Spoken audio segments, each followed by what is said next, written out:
This is a pretty wild story going around about Alan Tudyk being removed from iRobot press and marketing because he was testing better than Will Smith. I'll explain what that means in just a moment, but we know that Will Smith has kind of weird ego problems. Never forget the moment when he went up at the Academy Awards and just socked another man after some weird things with his wife. That was quite the moment in Hollywood history. Like, I watched that video so many times, ridiculous. I've also been watching Resident Alien quite a bit, which is Alan Tudyk's current film project, and of course that's wrapping up and of course ending very shortly.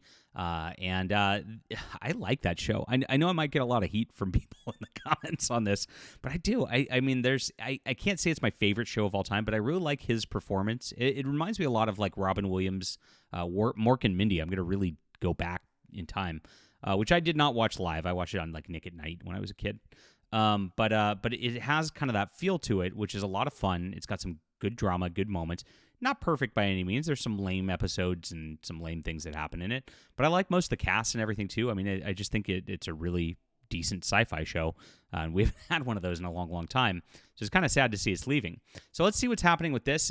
This is pretty interesting because it just shows how Hollywood's just embroiled in petty drama all the time, and the egos just fly, which we've known. And of course, with people like Will Smith, we know that goes way out of control as well.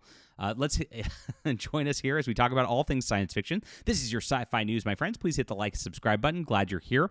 I got back from the Star Trek Las Vegas convention last weekend, and actually, Alan Tudyk and Resident Alien had their own panel out there, and they were brought in on Sunday for a single panel.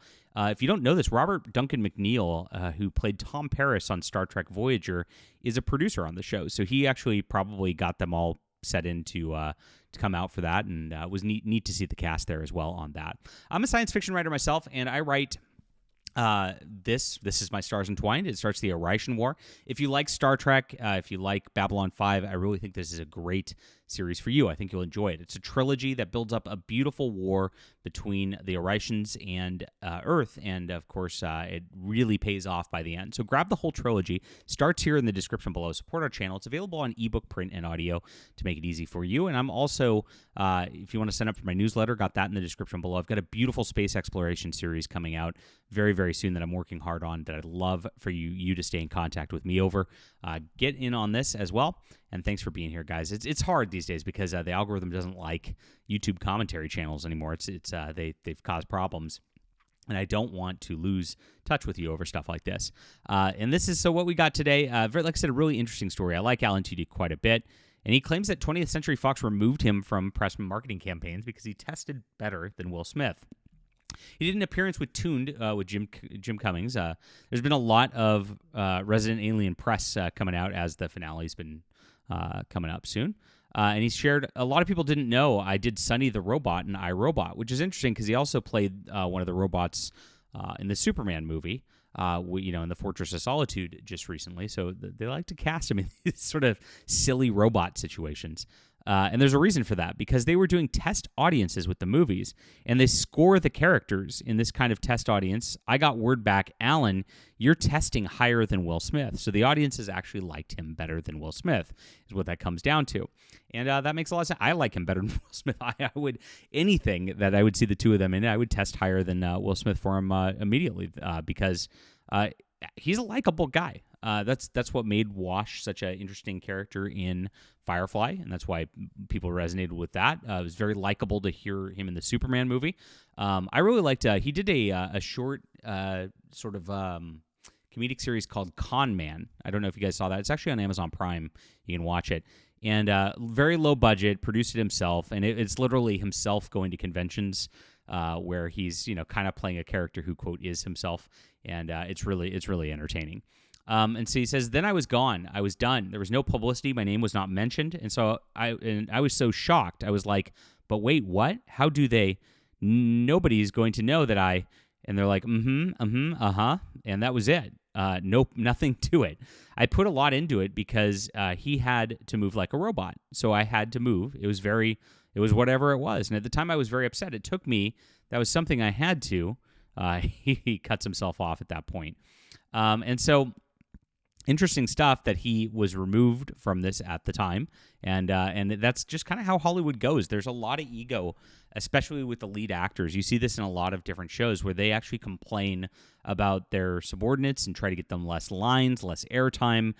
This happens in television. This happens in Hollywood all the time. There's notorious stuff with William Shatner doing this back in the Star Trek original series. He'd actually demand that lines be changed on the set so that Captain Kirk could have more lines than other people. And actually cause a lot of political problems on the set at the time because of that as well. And actually into Star Trek later, Captain Janeway, the actress Kate Mulgrew, really hated the character of Seven of Nine, really didn't want her to be there, really thought she was a step, quote, backwards for the show, and was trying to, of course, lobby with writers to get her downplayed quite a bit. That didn't work very well because Seven of Nine was so popular among the fans for a couple of reasons. A couple of reasons. And because of that, she ended up, of course, being a very, very big portion of the show at that point. So he also hinted here that there might be some kind of resident alien return. And so when you get into this, he did talk about stuff about resident alien, like trying to get it back even after the cancellation. I pulled up the wrong article, but we can find it real quick. Alien return. He did also talk about this in talking about the cancellation of the show, which I was pretty surprised about because everybody I know is watching it, and I thought it was actually doing pretty good. But it is a sci-fi show, and it's shocking that it even went 4 seasons. And he said if it ever returned, it wouldn't be under Universal. He says after an appropriate time and reassessment of their business models to account for media's current evolutionary path, he could eventually come back in some form, is what he says. So this is pretty interesting right here. These business models for streaming are a weird thing for television as well. And when you get into these business models for streaming, you look at things like Resident Alien going, that should be a success. It doesn't seem like it's super high budget or anything like that. So why isn't it still going? And what happens is contracts every year, these actors under the Writers and Acting Guild, all the people involved have to get pay increases every year.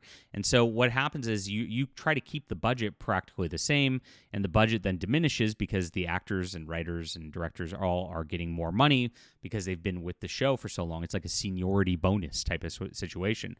And they don't want to increase the salaries or anything like that. And actually put more budget into a show, so they cause a lot of problems on that level. It's really sad that this is kind of a budgetary restriction thing again, but pretty normal for sci-fi as it is. Now, they did conclude the series for Resident Alien, and so it is something that is actually pretty wrapped up and pretty well.